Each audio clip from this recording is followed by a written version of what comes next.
Évangile de Jésus-Christ, selon saint Jean 19, 25-34.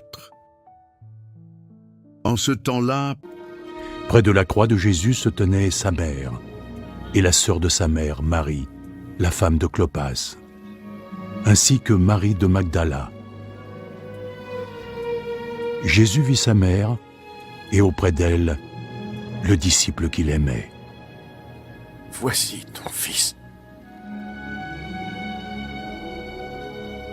Puis il dit aux disciples, « Voilà ta mère. » Et dès cet instant, le disciple la prit et l'emmena vivre chez lui.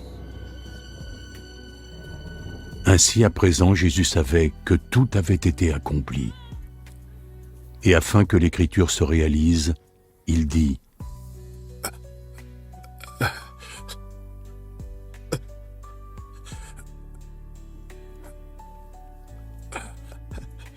J'ai soif. » Il y avait là un vase, plein de vinaigre. Alors une éponge fut trempée dans ce vinaigre, fixée à une branche d'hysope, et portée jusqu'à ses lèvres.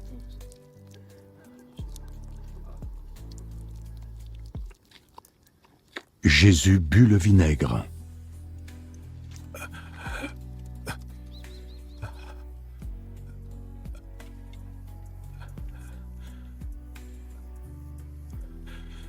Tout est accompli. Puis il baissa la tête et rendit l'âme.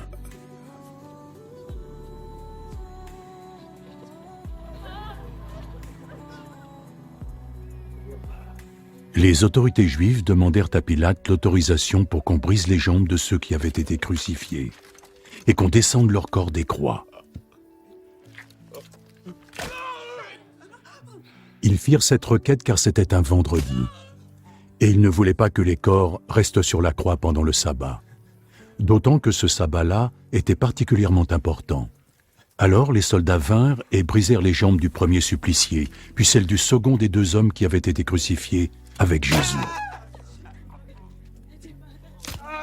Puis vint le tour de Jésus. Ils virent qu'il était déjà mort et ne lui brisèrent pas les jambes.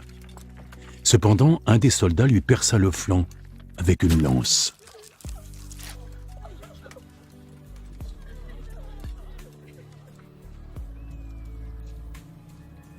Et du sang et de l'eau en sortirent aussitôt.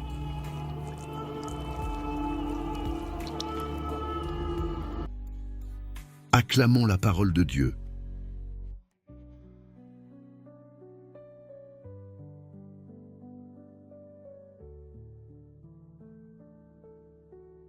Tout est accompli. Le dernier cri de Jésus expliqué. Frères et sœurs bien-aimés, dans ce passage de l'Évangile, nous sommes au pied de la croix, au moment le plus important de toute l'histoire du salut. Jésus ne subit pas seulement la souffrance, il accomplit sa mission.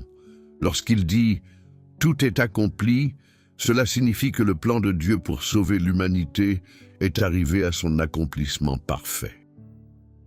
Marie au pied de la croix, la mère donnée aux croyants. Jésus voit sa mère et le disciple bien-aimé. Il dit « Femme, voici ton fils, voici ta mère ». Selon la foi catholique, Jésus ne parle pas seulement à Jean. Il confie Marie à toute l'Église. Marie devient la mère spirituelle des disciples du Christ. Comment le vivre? Accueillir Marie dans sa vie comme aide spirituelle. Prier le chapelet. Apprendre d'elle la fidélité dans les épreuves.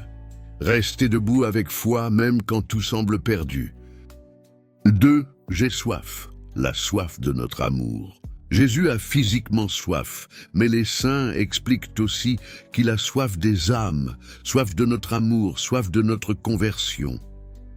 Comment le vivre? Ne pas vivre loin de Dieu. Donner du temps à la prière. Aimer davantage autour de nous. Revenir au Christ avec sincérité. 3.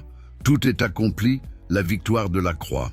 Cette phrase n'est pas une défaite, c'est une victoire. Jésus a payé le prix du péché et ouvert le chemin du salut. Par sa croix, Le péché est vaincu. La mort est renversée. L'amour de Dieu est révélé jusqu'au bout. Comment le vivre? Faire confiance à Dieu même dans la souffrance. Offrir ses difficultés au Seigneur. Pardonner. Persévérer dans la foi. 4. Le sang et l'eau. Les sacrements de l'Église. Quand le soldat perce le côté de Jésus, il en sort du sang et de l'eau. Selon la théologie catholique, le sang symbolise l'Eucharistie, l'eau symbolise le baptême. L'Église voit ici la naissance des sacrements qui donnent la vie divine. Comment le vivre? Aller à la messe avec foi, recevoir les sacrements, se confesser régulièrement, vivre en enfant de Dieu. Message central du passage. La croix montre que Dieu nous aime jusqu'au bout. Jésus n'a pas seulement souffert, il s'est donné totalement par amour pour sauver l'humanité. Et aujourd'hui encore, il nous appelle à croire, à aimer, à porter notre croix avec espérance et à vivre dans la sainteté au quotidien. Prière. Seigneur Jésus, toi qui as donné ta vie sur la croix par amour pour nous, apprends-moi à comprendre la grandeur de ton sacrifice. Quand tu as dit « Tout est accompli », tu as ouvert pour moi le chemin du salut. Donne-moi un cœur fidèle, capable de te suivre même dans les épreuves. Apprends-moi à aimer comme tu as aimé, à pardonner comme tu as pardonné, et à faire confiance au Père en toutes choses. Par le sang et l'eau sortis de ton côté, purifie mon cœur, renouvelle ma foi, et remplis-moi de ton Esprit Saint. Vierge Marie, toi qui étais au pied de la croix, reste près de moi et conduis-moi toujours vers Jésus. Amen.